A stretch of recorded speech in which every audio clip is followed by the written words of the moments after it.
baccalauréat manomboka androany ny fitsarana ireo taratasy-panadinana baccalauréat ankapobeny. Fialatsasatra lehibe tsy ampy ny teti-bola mamonjy fianakaviana ny ankamaroany ireo mpiala sasatra. Fiaramanidina Boeing 5R mifanilika andraikitra ny ministry ny fitaterana sy ACM.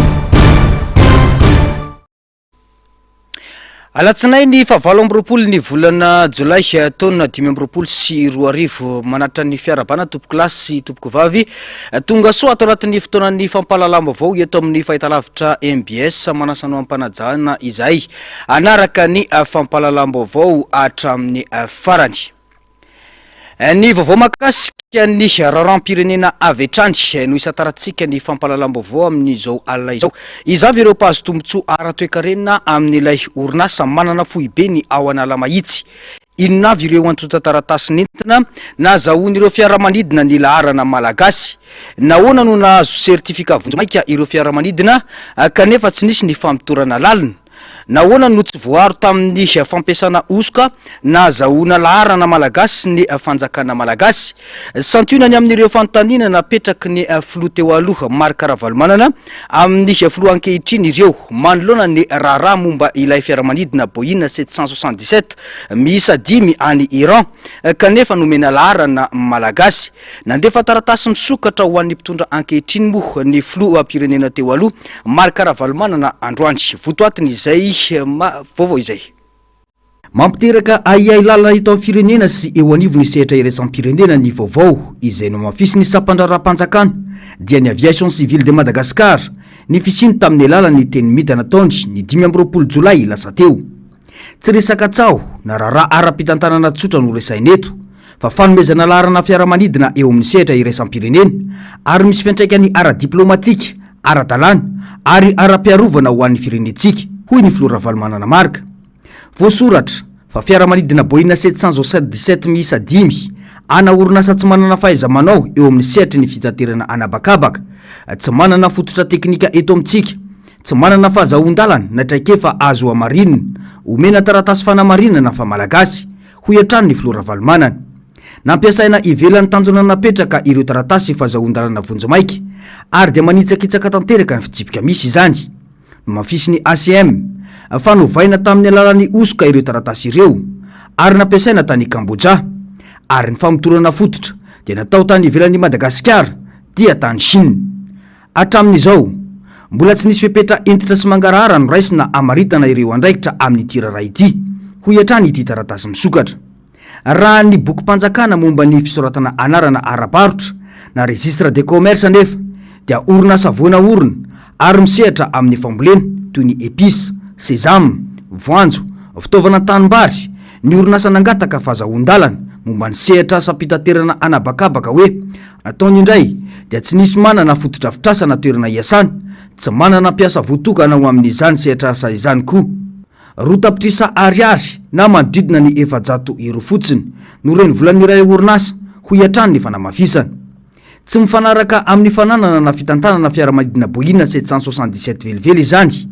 Manodidina ny 20 ka hatramin'ny 30 tapitrisa dolara eo manko ny Boeing 777 iray na dia efa antitra aza. Ankoatra izay, avy zato eny amin'ny reny vola ny vola tokony olanina amin'ny fanaraha-maso, ny fiantohany, ny fitehirizana ireo fiaramanidina. Mampametra-panontaniana ny elanelana goavana misy momba ny tena antony tirara ity.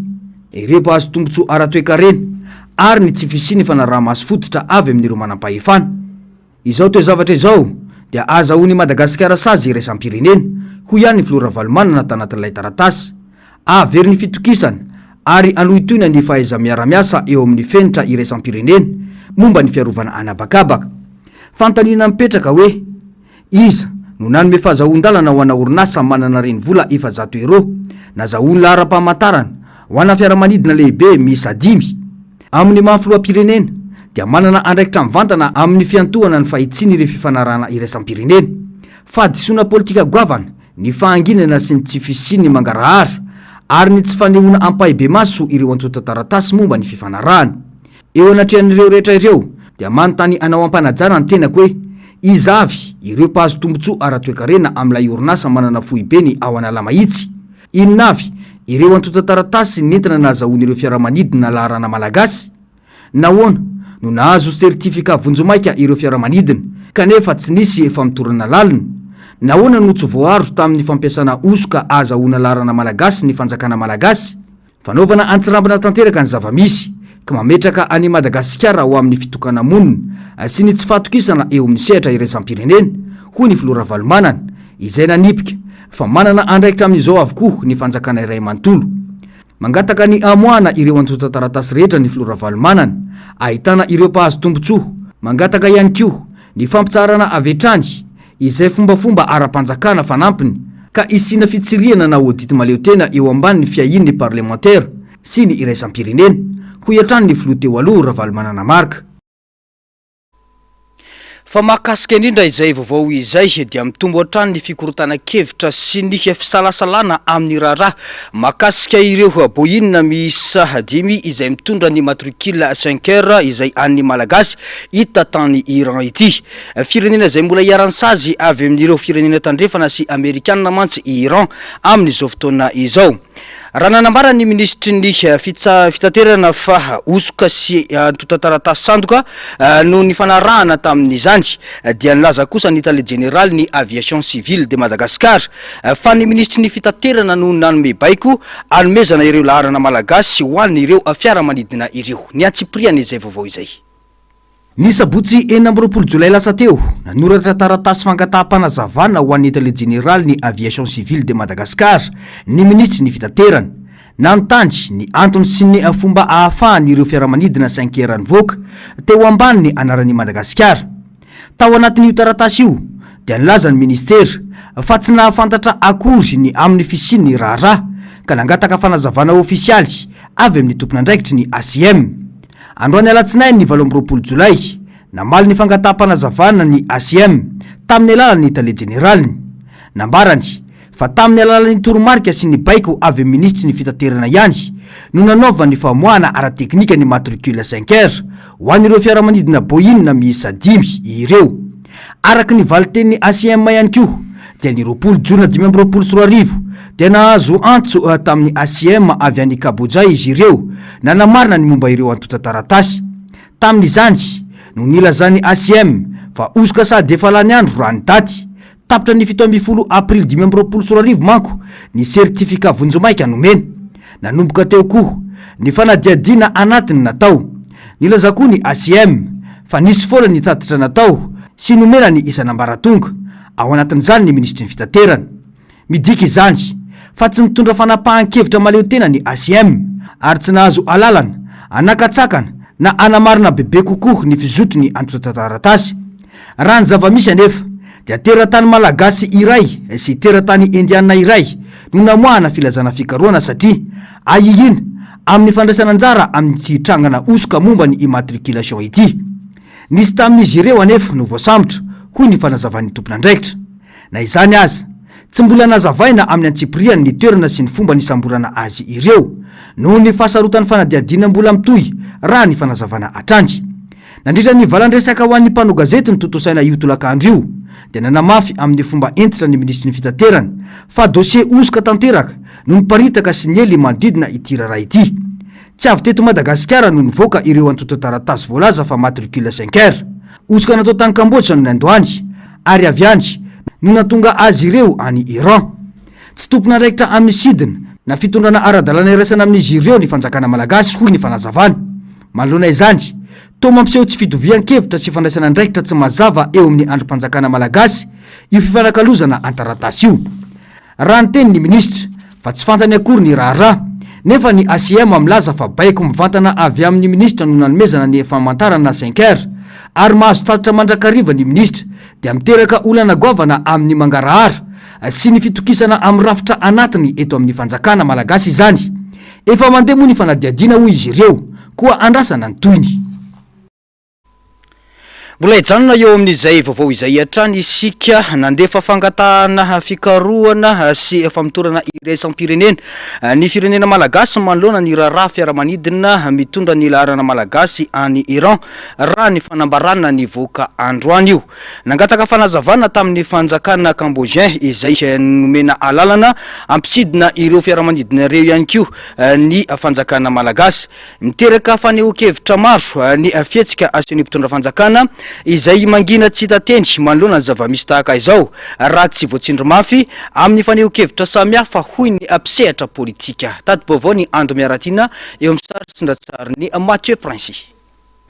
Nivoaka tamin'ny fangina ny fanjakana malagasy manoloana ilay rarabohina 777 ER lasa tany Iran rehefa tsy nahenao teny nandritra ny fotoana naritra ka namiteraka fanehoan-kevitra maro indrindra tamin'ny tambazotra antserasera. Nandefa fangatahana fikarohana sy famotorana iraisam-pirenena ny firenena malagasy. Nangataka fanazavana tamin'ny fanjakana Cambodgien izay manome alalana ampisidina ny fiaramanidina ho an'ny Iran raha toka efa tapitra ny fepitona nanomezana vonjimaiky any larana 5 raha ny fanambarana nataon'ireo tompona andraikitra samihafa androany. Osika sy fampiasana osika ary manotoana ny filaminam-bahoaka no vesatra hiampiangana ireo mpandraharaha hanaovana fikarohana rano vaovao. Tsy mahay maka lesona miandry tsinjo mafy amin'ny fanehoan-kevitra hatrany ny fitondram-panjakana vao mandray fanapahan-kevitra raha efa ela ny andrasan'izany ny mpanao politika. Tongatsika ve dia tsy hankalesona mihitsy azo pression amina opinion publique zay vao handray fanapahan-kevitra makasika ny zavatra mafapana misy to firenena. Fanadihadiana lalina no tokony ataon'ny fanjakana malagasy ary tokony sazienjana ihany koa ho an'ireo tomponantoka mivantana nankoraka amin'ny tiraraha ity ny fanamafisana. Mampanainy mavy ny firenena malagasy no isika tsy afa-miala amin'ireo firenena tandrefana toy ny États-Unis sy ny vondrona Européenne na ny mesazy any Iran. Fantatsika tsara ny sanction internationale zay omeny Amerikana, omeny firenena mivondrona ao amin'ny vondrona Européenne any Iran. Zany hoe raha mitombona tokoa reny dia tsy maintsy hampisy incidence diplomatique amin'ny Madagasikara izany anankiray. Sanatriavina ve le firenetsika ho sanctionné hoe na ho sanctionné ny firenena lehibe izay anisany manameloka ny Iran amin'izao fotoana satria fantatsika tsara ny enjeu ny ho ady lehibe misy amin'ny Israely sy Iran io sy ny tako hoe fandrarahany ny ireo firenena ireo ny fanaovana ny prolifération ana armement nucléaire. Zany mampanahy ny ho avy ny fifandraisana Madagasikara amin'ireo firenena satria fantatsika tsara fa tsy afaka miala ao anatin'ny fifandraisana amin'ireo firenena ireo tsika hatreto aloha miarana zavatra misy. Raha tsaivina fiaramanidina Boeing 777-200 ER misy dimy tonga tany Iran ny 15 Jolay lasa teo avy ao Siem Reap Cambodge izay nampitondraina ny larana malagasy 5R nafana nitondra azy ireo tany an-toerany. Nilazany teo anivony aviation civile de Madagascar fa nangataka ny fampiasana ny laharam-pamantarana fiaramanidina malagasy ho an'ireo fiaramanidina misy dimy ny orinasa Udan Aviation. Mariana nefa fa efa tsy misy intsony orinasy indiana io ary efa tsy hitany orina ara-dalàna ny toerana ihany koa amin'izao na Schweitkhof. Nametraka fitoriana ny aviation civile de Madagascar na ny ACM manoloana ny fisolokiana ny taratasy na natao ny orinasa Udan Aviation momba ny fanomezana immatriculation vojimaika ireo Boeing 10 tonga tao Iran ireo. Mbola ijanona eo amin'izay vaovao izay hatrany isika mitoy ny fiparitahan'ny vaovao mampiaya mikasika ny fidiran'ny anaran'ny Madagasikara amin'ny raharaha fandikan-dalàna sy fandikana sazy iraisam-pirenena amin'ny famondranana fiaramanidina makany Iran ity. Ireo fiaramanidina Boeing 777 miisa 5 mitondra ny laharana malagasy no nazahoana fahazahoan-dalana avy amin'ny ACM raha ny fanazavana. Tato baovao makasika izay.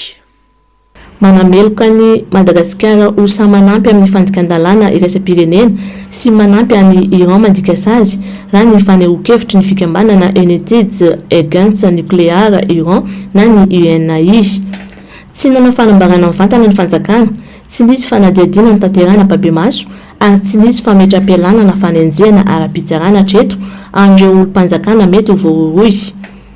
Mampametra-panontaniana ny fangina ny mistera tokony andraikitra izay tokony hitarika fanazavana sy famelabelarana mazava hoy ny fanehoan-kevitry ny solombam-bahoaka Fidèle Razarapiera nandritra ny fandaharana miara-manonja. Mangatahana ny lay certificat de navigabilité provisoire le CDN slay CIP zany ny équipage ny avion io zany zay zany ny zavatra mila miaraka amin'io koa zany ny équipage ny avion io dia rehefa nahazo an'lay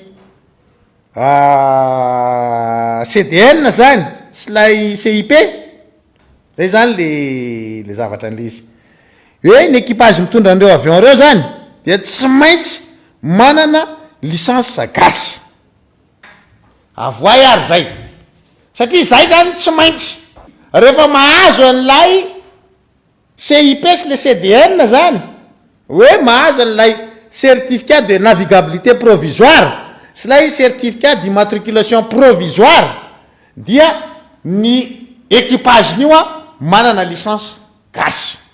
Misy fandraisana anjara tsokosoko ataon'ny olona ambony amin'ny fanjakana amin'ity raharaha boina ity. Tsy vitany hoe manaratsy ny endriky Madagasikara eo amin'ny sehatra iraisam-pirenena izany fa mety hanimba tanteraka ny fifampitokisana amin'ireo mpamatsy vola sy mpiara-miombonantoka ho ihany ny fanehoan-kevitra. Amin'izao toedraraha izao sarotra ny tsy anontany tena hoe tena iza tokoa moa no mitantana ny raharaha eto Madagasikara ary ahatraiza ny finiavana anasazy sy anadio ireo tompon'andraikitra raha toa ka voaporofo ny fandraisany anjara amin'ny fanitsakitsahana ny lalàna iraisam-pirenena ho iatrano ny fanazavana. Zoatsika solombavam-bahoaka ny mitaky fanadihadina ataon'ny solombavam-bahoaka amin'ny alalan'ny vomiera mpanao famitorana commission d'enquête parlementaire zay zany no mila atsangana de karoana ny marina momba an'ity zay mila atsangany président ny vomiera ny fitaterana eo anivony ateny miaram-pirenena raha tsenga ny mpanina indray miaro anazy zay zavatra hafa hoe fampiaro zareo samby zareo satria efa niaraka amin'ny ministre koa manko mpanina sy Valérie Monjavelo de mety mpanina hainao ihany tsika mba samy tao anaty gouvernementa aleo mba tsy asina an'izany eo anivony ateny miaram-pirenena ka ity zavatra nataony zareo tya no nanitsaka n'lay ligne rouge indray le fanjakana Andry Rajoelina ho avy aminareo tsy leragna amerikanina ninasy oa zany efa miteny anareo hoe ninasy ka miomana ho avy aminao ny tsy mety fa izy io fa komansy fa mandeha zay efa ela ny rahantsika an'izay hira zay mandeha izy io anan'izao manahiranao ka ity zavatra ity zany jeren'ny amerikanina masoila atsika aminio tena jeren'ny masoila atsika amin'io ary tena hoe arahany akaiky mihitsy ohatry ny ahoana ty fitondram-panjakana ty. Raha mbola mitoetra ho mangina sy manambany andraiky ny fanjakana dia ho sahirana tsy amerina laza ny firenena sy hiaro ny hoavy ny vahoaka malagasy amin'ny fiemorana ara-diplomatika sy ara-toe-karena.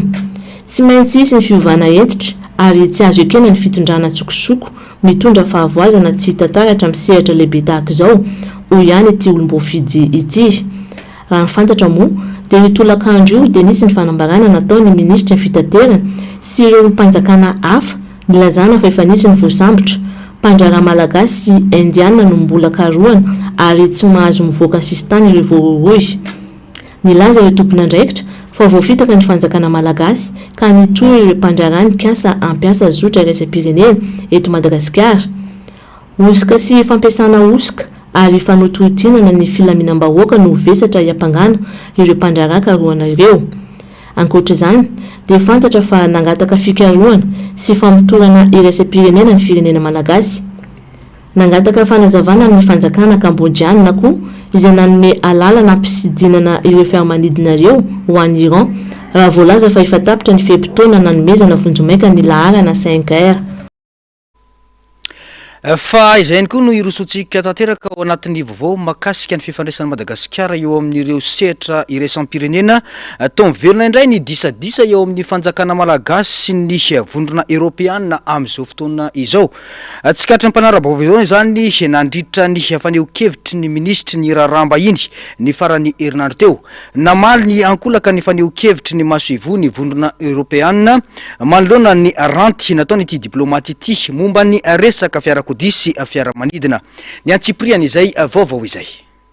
firenena tsy miankina sy manana ny safidy ny Madagasikara eo amin'ny fifandraisana iraisam-pirenena hoy ny ministry ny raharaham-bahiny Rasata Rafarahavavitafika tao amin'ny fahitalavim-pirenena.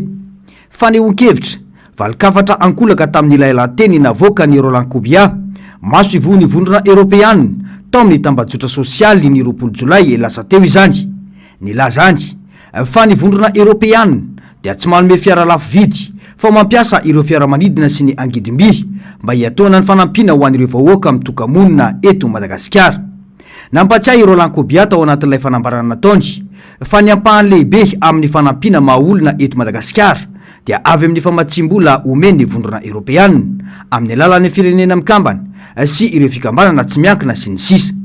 Ekeny anefa fa tsy hita maso loatra io fanampina io saingy sokajiana ho avitraina anaty fanginana izany hoy izy raha ny angomavao hatrany. Tsy naneho hevitra tamin'ny mpanao gazety ity maso ivony ny vondrona Europeana ity ary nanamafy fa izay lazaina ao anatin'ny efitra dia tokony hijanona ao anaty efitra. Ny 12 Jolay 2024 teo no nandray tamin'ny pomba ofisialy ireo fiara 12 avy amin'ny gouvernement Sinoa Madagasikara. Ireo fiara ireo dia ampiasaina amin'ny fiatrehana ny fiaonambe ny SADC andian'ny 2020 izay atao eto Antananarivo ny 12 sy ny 17 Aogositra ho avy izao raha tsy ahivina ny zavanisy. Etsy ankilany tsy voasambany no niteraka fanehoan-kevitra ny resaky ny maso ivony ny vondrona Europeana. Voatsela tonga hatramin'ny fahandroana Andramatoa Isabelle Delattre izay nitana io andraikitra io teo aloha ny nanakianany ny fitantanandraraha-panjakana nataony ny mpitondra ankehitriny indrindra momba ny tahiry ho an'ny lalana. Nitsokera Andramatoa Delattre tamin'izany ny tsy fampiny fitantanana ara-dalàna sy ny faharatsy ny fotodrafitrasa toy ny lalana eto amin'ny nosy izay mampitarena andrehitra mandrakandroany. Lafo vao afatanteraka kosa indray dia nitsidika sy ny tafamivantana tamin'ny vahoaka n'Antsirabe ny Flo Marc Ravalomanana androany indrindra fa ireo tantsaha sy mpivelona amin'ny tsena ny Sabotsy ao Antsirabe tamin'ity androany ity. Goavana ny fahavoazana hoy izy saingy antenaina ny fiaraha-mientany rehetra mba afahana manarina ity tsena izay iveloma ny tantsaha ao vakana karatra ity. Tato-baovao makasika izany. Tsy vitsy ireo miankina amin'ny tsena Sabotsy ao Antsirabe ny fivelomany anarivony ireo tantsaha avy amin'ireo komina manodidina toa ny Betafo, Antanifoty sy ny maro hafa no mitondra vokatra mivantana avy any Antanimboly amidy ao Sabotsy. Ny tsena no roy mivantana mampitohy ny famokarana sy ny fanjifana ahafahan'ny tantsaha mahazo vola sy mamerina amin'ny asa famokarana. Tsy atra ny tsy iray fo amin'ireo tantsaha ka ifampahery amin'izy ireo hoy ny Flo Ravalomanana. Tena mahontsa mihitsy mahita zany. Nisy ramatoa zay lazy hoe tsy mba manana entiny hividanana briky iray akory aho kanefa dia zao ny zavatra mahazo anay ity. Ary ny zavatra voarain'izy ireo koa zavatra tsy azo amonjena an'ilay tsena. Mbola mitady hevitra izy. Dia izy aho hoe ataovy aloha izay zaka vitanareo fa dia miasa miaraka daholo ihany. Fa ny tompona andraikitra voalohany indrindra amin'io aloha zany dia tsy maintsy eto an-tanàna malala tsara ny zava-misy ny ben'ny tanàna ny solombavam-bahoaka ary izy ireo no tokony rahina tsara satria mafy amin'ireo le mpivarotra eo dia hoe alain'ny olona indray le toerana mboana azy eo netany efa very efa may ary ny tena nagaga koa dia zao samy niteny daholo izy rehetra ary vetivety kely nge ny fianaky le afo taria tsy nanomboka le afo vetivety kely tonga taty avaratra andrefana dia am'izay le fanontaniana mipetraka ka mino sy matoky aho fa anao fanadiadina lalina tsara mihitsy zany tompona andraikitra. Ny solombavam-bahoaka eto Antsirabe voalohany efa nanao tatitra ihany efa milaza tamin'ny vahoaka ihany milaza izy hoe ohatra tena ho ela be ny fanadiadina ataonareo dia tena tady lalana hafa izahay. Antoko ny fampandrosoana ara-toekarenan'ny tanàn-dehibe sy ambanivohitra ity tsena ity hoy hatrany ny Flo Ravalomanana mampiditra vola amin'ny komina sy ny toekarena ankapobeny. Fahavoazana ara-tsosialy sy arabola ho an'ny faritra ny fahamaizana satria tapaka tampoka ny fidiram-bolan'ireo ankohonana maro hoy hatrany ny Flo Ravalomanana. Ny antony nanamboarana ny tsena iny hoe tadidiky tsara vina farana avy any Angleterre izy io mba hahafahan'ny olona miezaka amin'ilay hygiène amin'ilay fahadiovana ary indrindrindrindra mba hahafahan'ny mitondra entana amidy aty Antsirabe. Ny tsena na Sabotsy zany nalaza zany zao izy mahita teraka. Inona nataony mivoaka ety ivelany daholo le olona amin'iny arabe iny dia eny izy no miantsoantso eny izy no mipetraka nanangana kely hazo izay azony ilofana kely eo asa anantona ny entana ka dia hoy aminareo voakana Tsirabe sy ny manodidina tena mahirezy ianareo satria zavatra tsy apoizina akory a ny hevidratsy sy ny fikasàn-dratsy dia mba tanteraka zavatra mamoafady ho an'ny vahoaka tsy milaza hoe dia tena fananina ny dorana izy fitantaran'izy menakavy teo dia hoe aingana dia aingana tsisy amin'ireny an'ilay entana akory ohatran'ireny ny fahavoazana tena raha maniry a mba ho tafarina aingana dia aingana zay zavatra amboarinareo aloha amin'izay ampelantananareo sotra n'Andriamanitra fa dia meny hery sy hafanam-ponareo hanao an'izy ary nirahina tsara zay ihany no tiako resahana fa dia nahitanareo taty azy zay ary nahita masina anaty maso mihitsy hoe zavatra manjo ary misahirana fa zao ny zavatra nahavaliana manomboka tonga saina manomboka mieritreritra ny fitaka sy ny lainga ary koa ny fanao sasona ny zavatra miseho amin'izao fotoana zao. Natsangana ho fanohanana ny tantsaha sy ny mpamokatra eny ambanivohitra ny tsena ny sabotsy hoy ny Flora Valomanana namafy tany Angleterre nafarana ireo vina nanganana ny tsena tamin'izany ary natao izay anamorana ny fivarotana ny tantsaha malagasy hoy izy atreto moa dia hita fa tsy ampy ireo fitaovana anarenana ny fotodrafitrasa simba fa ny zavatra tena iderako ny vahoaka eto tena mirahinina zareo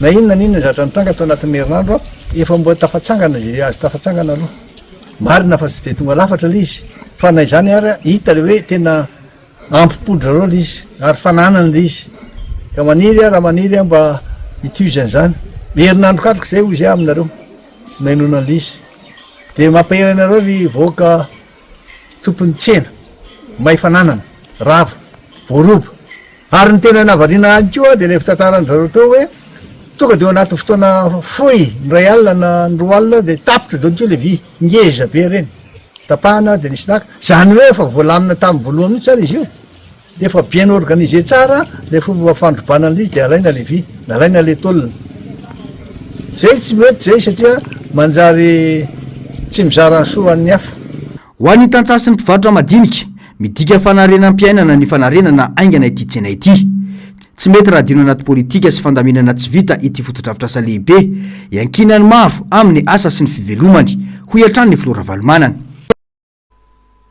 Zay ny koa ny ampitatsika tanteraka ao anatin'ny vaovao ny toe-karenina sy ny fitrandrahana arenan-kibon'ny tany eto Madagasikara tsy mifanaraka amin'ny zava-misy iainan'ny malagasy eny fotony ny asarobidiny arenan-kibon'ny tany voatrandraka eto amin'ny firenetsika amin'izao fotoana izao raha lazaina amin'ny fiteny tsotra dia zara raha misitraka tombotsoa amin'ny fitrandrahana arena toy ny volamena sy ny vatsoa ny ponina eny ifotony indrindra fa ireo mpitrandraka madinika sy ny ponina ambanivohitra mivelona amin'izany. Antony maro no mahatonga izany hoy ny mpandinika toe-karena Zafy Mahova Serge ho an'ny androany ny atsipriany izay vaovao izay. Misy manan-karena amin'ny arenan-kibon'ny tany eto Madagasikara tsy isan'izany anefa ireo mpitrandraka madinika tombanana ho mpitrandraka madinika mihoatra ny roa tapitrisa no miara-miaina amin'ny arenan-kibon'ny tany manerana any Madagasikara araka ny fanadiadiana nataon'ny ministera ny arenan-kibon'ny tany sy ny EIT ny taona 2024. Miasa amin'ny tany midadasika toa ny Lakaka, Andilamena, Betsiaka, Ambatondrazaka na Somamanina izy ireo saingy tsy mahazo tombony fanaraka amin'ny lanjany vokatra mivoaka akory. Tsy manana fahazahoan-dalàna ara-panjakana, tsy voasoratra anaty rafitra ara-dalàna ary tsy misitraka fiahina ara-sosialy ny ankamaroany ireo mpitrandraka. Tsy mahazo fiofanana, tsy manam-pitaovana ara-teknika ary voatery mivarotra amin'ny mpanangona izay mifehitanteraka ny vidiny ihany koa izy ireo. Raha telo hetsy ariary ny grama iray amin'ny volamena eo amin'ny tsena iraisam-pirenena dia 7 alina ariary fotsiny izany amin'ny mpitrandraka madinika. Tsy misy fitsinjovana fa fanararotana tsotra zao. Isan'ny olana eto amintsika ny fanasokajiana ny fitrandrahana madinika sy ny fitrandrahana vaventy hoy Zafy Mahova Serge. Ohatra hoe l'investissement jusqu'à hauteur de 3,5 millions de dollars, de 0 à 3,5 millions de dollars, de classé hoe ho an'ny gasy fotsiny io na artisan izy na petite mine izy efa ngezapena izy 3,5 millions de dollars d'investissement zany fa hoe natokana ho an'ny gasy fotsiny. De ny deuxième niveau lenay tamin'izay fotoana zay 3,5 millions de dollars ka hatramin'ny 250 millions de dollars hoe moyenne mine. De ny grande mine 250 millions de dollars miakatra. Zay zany fomba nanaovanay classification tamin'izany fotoana zany projet io efa tapaka io tao anatin'ny comité conceptuel fa rehefa avy eo nravana moa le comité conceptuel ny tiako resana zany hoe fa maninona moa le opérateur agasy a tonga de ferana hoe zay manko le cadre hoe tsy mahazo mampiasa outil mécanique ny artisan gasy fa maninona moa zany e tsy azoko tsara fa maninona le gasy tsy mahazo mampiasa outil mécanique hoe fa tokony zay le resako hoe tsy mety le par substance am'izao fotoan'izao ka nazavaiko anao hoe raha vao miresaky anao hoe pierre précieuse sy miresaky anao volamena de hoe petite mine artisanale zany ataoko ty misy olona ny mavita mana investissement na 200 millions de dollars amy resaka volamena na amy resaka vatosoa de am'izay fotoan'izay izy passé izy moyen mine na grande mine de zay resako hoe tokony niveau d'investissement zany mitondrana an'le izy tokony miova mihitsy zany le areo olana io tamy code minier ny fandimbiasana teto tsy azo ekena ny toejavatra misy ankehitriny izay mampitohy mivantana ny arena sy ny fahantrana raha mbola mijanona ho fitaovana hiaran'ny fanararotana sy ny politika amboly latabatra ny mpitrandraka madinika dia overy anaty arena izy ireo hoy ny fanamafisana tsara ny manamarika fa araky ny tatitra nataony banky iraisam-pirenena ny taona 2024 dia latsaky ny 500 ny vola miditra amin'ny fitrandrahana no miverina amin'ny faritra ny aviny midika izany fa manan-karena anaty fahantrana ny malagasy eny ifotony raha io tatitra io tontolo ny fitsarana kosa indray tsy misy fandraisana fanapahan-kevitra anatsarana ny fomba fiasa eo anivon'ny fitsarana hatramin'izao hoy ny firaisamonim-pirenena Fivato mitarika tsy fanarandalana maro izany ka itakin'izy ireo ny ametrahana inspection générale de justice na ny fisafondra ankapobeny ho an'ny fitsarana tato-baovao ny Ando Miaratina eo amin'ny saritsin-dratsariny Mathieu Princy mampikaikaiky ary azona fitarenana maro ireo trangana tsy fanaran-dalana amin'ny raharaham-pitsarana eto amintsika ho ny firaisamonim-pirenena Fivato miamahazo vanatrany zany kanefa tsy misy fandraisana fanapahan-kevitra natsarana ny fomba fiasa tokony apetraka manoloana ny zava-misy ny inspection générale de justice ho ny Fivato nanamafy ty fitsarana ty moa resahana matetika fa de resahana ohatra am'izao tsisy fandraisana fanapahan-kevitra inona ny anatsarana ny tontolon'ny fitsarana satria miange eo zany no manao mitaritra makany amin'ny resaka tsy fanarahan-dalàna rehetra ka zay de mamerimberina fa tokony apetraka ny inspection générale de justice ny fisafondrara akapoben'ny fitsarana satria misy ny mpitsara tena manao ny asany araky ny tokony ho izy zay de rana sisorana azy fa misy tena mahakivy ny mijery an'izany zavatra zany ary mampikaikaika ny maro saingy tsy mahasany miteny ny olona le resaka fitrangana kolokolo eo anivon'ny fanaovana fanadiadiana sy ny fitsarana zao ohatra hoe misy an'izany raha olon-drasy zao toriana zavatra nitranga zao teto vo tamy vo herinandro mahery zay de tsy adana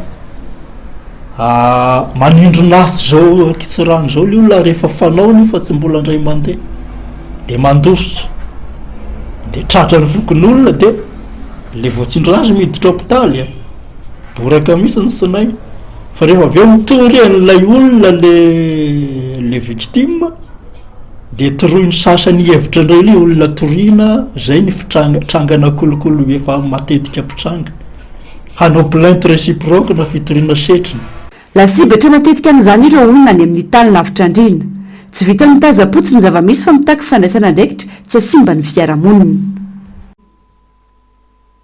tontolo ny fampianarana mitondra amin'ity ity ny fanadinana ho an'ireo mpiadina baccalauréat teknika manerana any Madagasikara ifantoka betsaka amin'ny fahaiza-manao n'ireo mpianatra no anadinana azy ireo hatramin'ny alakamisy ho avy izao raha efa vita ny farany herinandro teo ireo taranja ny ombonana nanomboka androany kosa ny fitsarana ireo antotantaratasy mpanadinana ho an'ny baccalauréat fampianarana ankapobeny tontosa tamin'ny herinandro teo miantsiprian'izay 5 sy 1 alina ireo mpiadina manerana ny nosy no mbola anohy ny fanadinam-panjakana baccalauréat teknika amin'ny ty herinandro ity ifantoka betsaka amin'ny spécialité na ny fahaiza-manao ny mpiadina tsiraray no anadinana azy ireo amin'izany fa kosa amin'ity partie teknika ty a de zay spécialité anana zareo no mitondra ny matière ataony ohatra hoe manao comptabilité, manao mathématique financière, miankina amin'izay arakaraka secteur misy azy zany.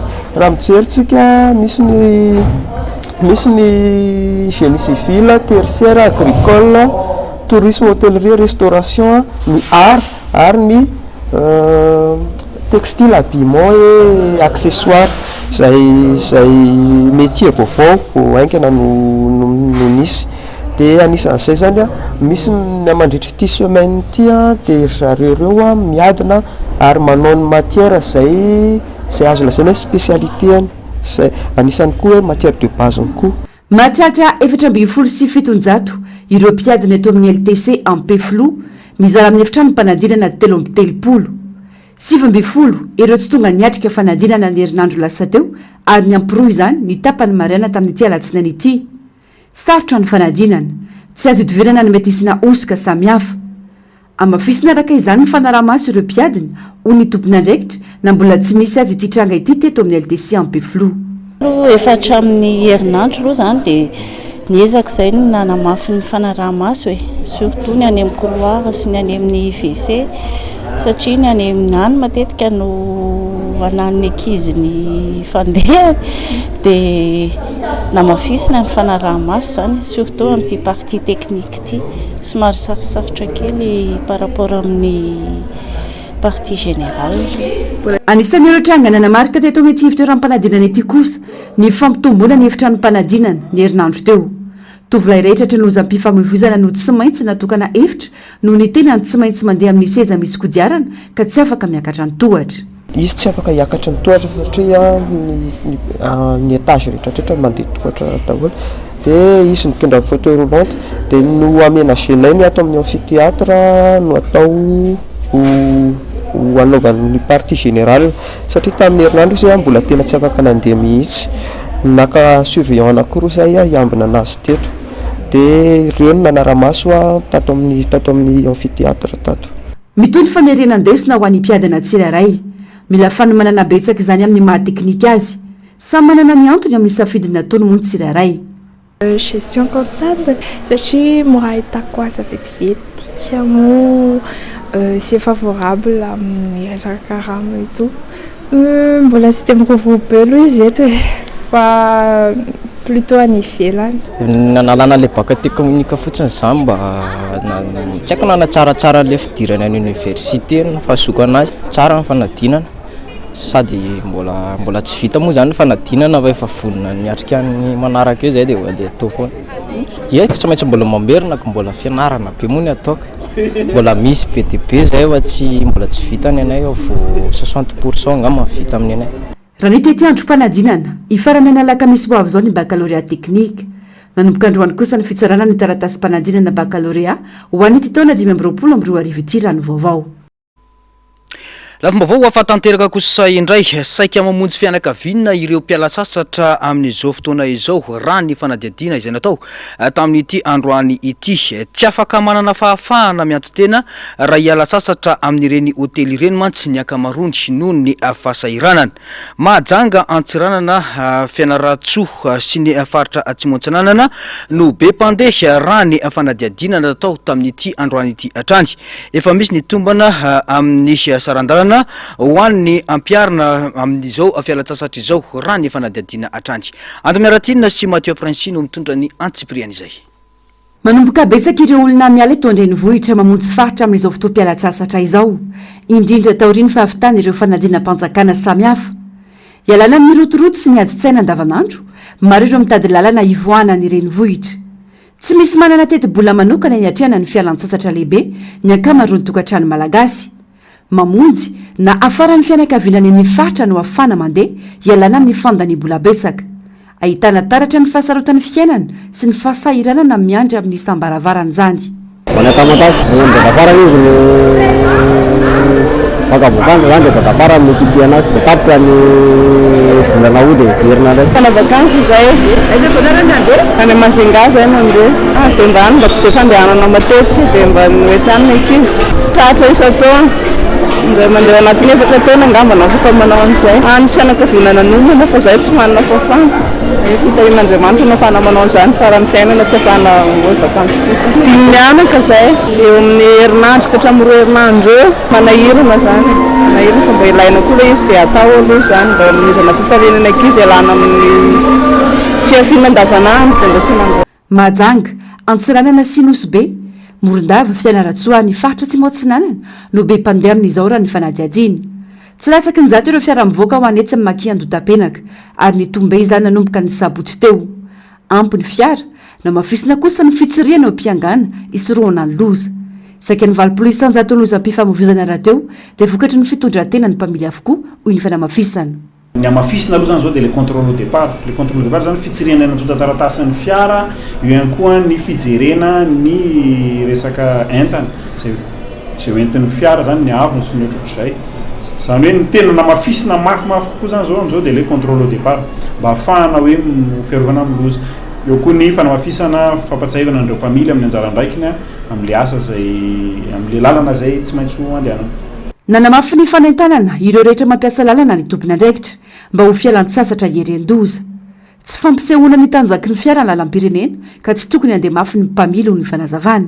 Tsy fandehanana mafy ny fisongonana mampidoza ny fisetrasetrana fanehoana fa hoe mahay mitondra fiara loatra tsisy ilana zany eny amin'ny fivezivezen'ny lalana fivezivezen'ny taolobe. Araka ny teneniko teny am-piandohana hoe misy toerana natokana an'izany dia mahazo lokana eny amin'le toerana natokana amin'izany dia aloha eny tsisy mahameloka moka eny amin'ny lalana fivezivezen'ny taolobe fa afa barakara no azo. Misy ny sarandalana efa voasoratra fampiarina mandritra ny fialan-tsasatra. Itsika moa man'le fourchette eo dia tsy mihoatra n'le zavatra voasoratra ao ary tsy latsaka amin'le zavatra voasoratra ao zany no tokony hoalohan'ny mpandeha.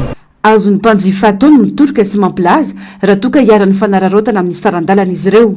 Tokony alana kosa ireo endrika kolokolo ny fanazavana. Manomboka amin'ny 7 hatramin'ny 3.4 ny sarandalana eny amin'ny lalam-pirenena voalohany ary 5.3 hatramin'ny 4 kosa ny eny amin'ny lalam-pirenena faharoa. 5.4 hatramin'ny 5.5 ny lalam-pirenena fahadimy ary 5.5 hatramin'ny 4.4 ny eny amin'ny lalam-pirenena fahaenina arakaraka ny alavirana sy ny toerana andehanana. Ho an'ny janga manokana 9.4 hatramin'ny 7.4 ny sarandalana.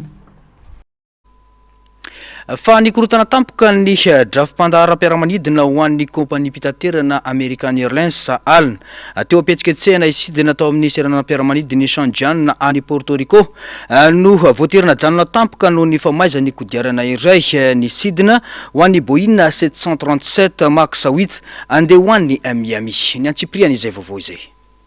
Araka ny loharam-baovao ofisialy dia olona 770 no mpandeha tao anatin'ity fiaramanidina ity ary mpikambana 9 tao amin'ny ekipa ny fanamorina. Voavonjy somatsara izy rehetra, olona iray nalefa nitsaboana tany amin'ny hopitaly ho amin'ny fanaramaso ara-pahasalamana noho ny faharatranana azo azy. Nandray andraikitra aingana ny ekipa ny seranam-piaramanidina sy ny mpamonjy vono izay navita nanaly ireo mpandeha tao anatin'ny fotoana fohy dia fohy. Mbola tsy nisy fanazavana mazava navoaka ny kompani American Airlines na ny manam-pahefana misahana fitaterana anabakabaka momba ny antony na tonga ilay kodiarana ny rehatra. Tsy vaovao amin'ny resaka olana teknika ny fiaramanidina Boeing 737 Max 8 izay efa nisy sidina maro teo aloha sakana manam-pahefana noho ny mety hitrangana loza toy izao. Ity tranga ity dia manamafy indray ny AIA sy ny adihevitra momba ny fiarovana amin'ny sidina anabakabaka iraisam-pirenena. Mitohy ny fanadihadiana teknika ataon'ireo manam-pahaizana izay anampy amin'ny famantarana raha olana teknika toy ny tsy fahatombana fitaovana na antony hafa no nitarika ny tranga.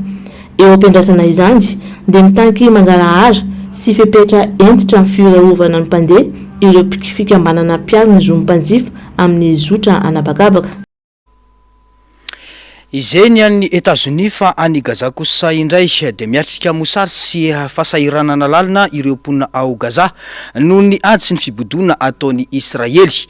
Na dia nisy aza ny fanampiana vonjomaika niditra amin'ny alalan'ny couloir humanitaire dia tsy ampy sy tsy mahatratra ny filan'ny vahoaka izany ka mitombo hatrany ny fahafatesana sy ny tsy fanjari-tsakafo indrindra amin'ireo ankizy. Ny antsipriana izay vaovao izay. Miaina ao anatin'ny fijaliana ara-tsakafo lanina ireo mponina ao Gaza. mitady fanampiana ara-tsakafo sy ara-pahasalamana ny vahoaka palestiniana ao amin'ny sistany ny avaratry Gaza indrindra no manodidina ny toeram-pidirany Zikim. Taorian'ny fitsarany ady vonjimaika sy ny fanokafana lalana ho amin'ny maolona na ny couloir humanitaire dia tonga anatoerana ny fanampiana vonjimaika saingy tsy maharaka ny filana anatoerana izany. Vitsy tamin'ireo mponina no nahazo fanampiana ara-tsakafo sy fanampiana maolona. Any ka nodimaina raha ny ankamaroam-ponina. Avy amin'ny sistany atsimo no idira ny fanampiana avy any Egypte tao Kerem Shalom, toerana voafehin'ny Israely. Misy koa ireo fanampiana ara-tsakafo 520 taonina no nalefa avy eny anabakabaka nataon'ny tafika Jordaniana sy Emirati Arabo Mitambatra. Nandray anjara tamin'ny fizarana ireo fanampiana ihany koa ny Israely.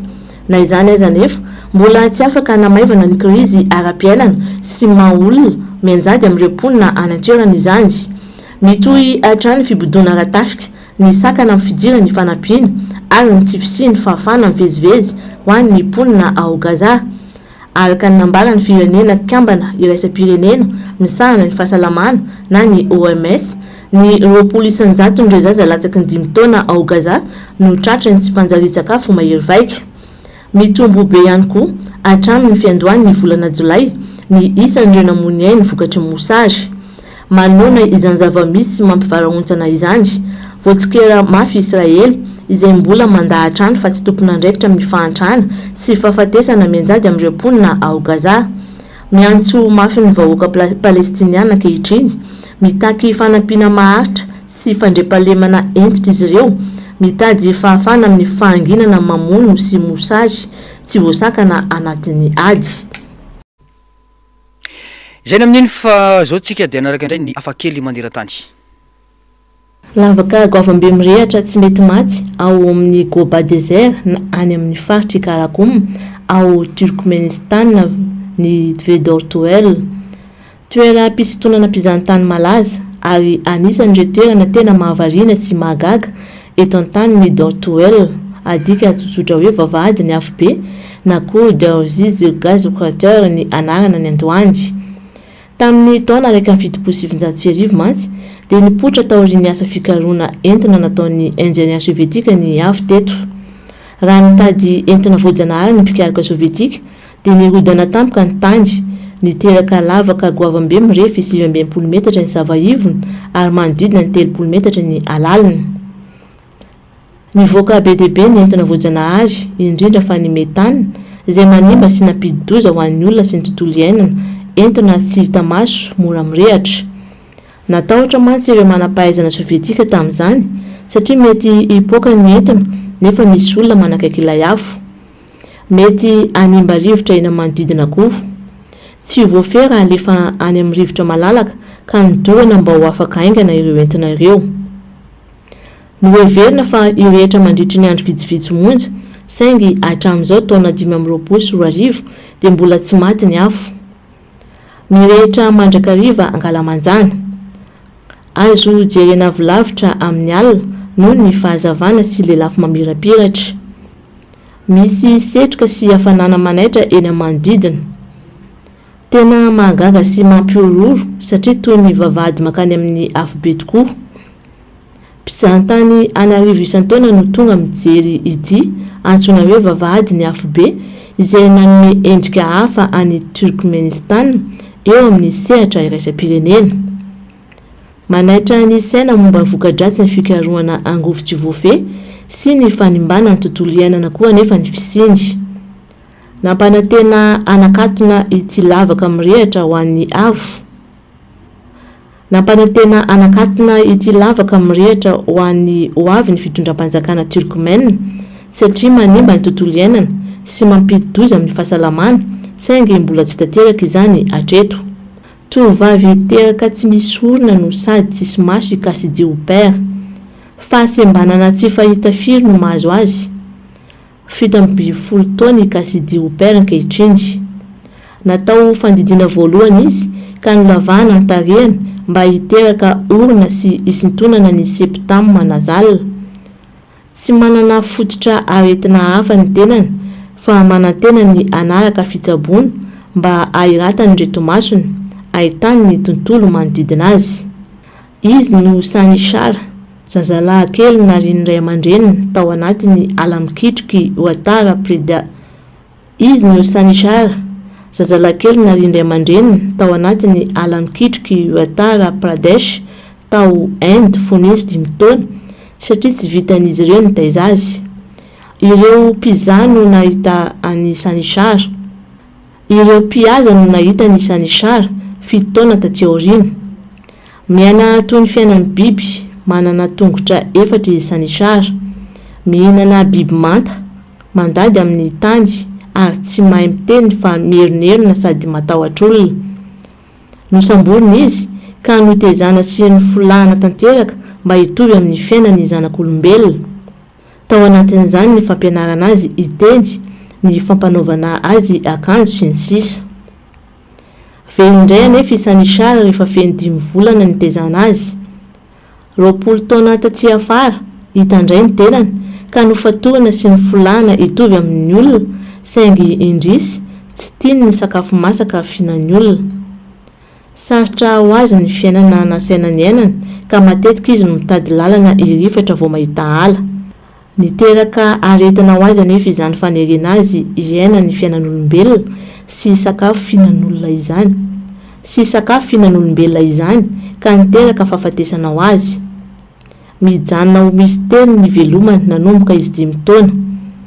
Intelo no nikariko azy ireo ray aman-dreniny saingy tsy nahita azy fa ireo mpihaza no nahita azy ka nisambotra azy.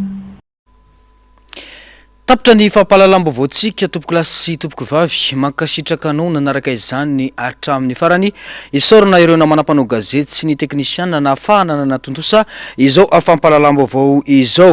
Ny solombavam-bahoaka Mamy Rabenirina no vahiny ny fandarana dinika izay hoentin'ny fanira zava-manantany amintsika amin'ity alina ity. Ny sampana fampahalalam-baovao kosa ametraka ny soavatsara veloma tompoko.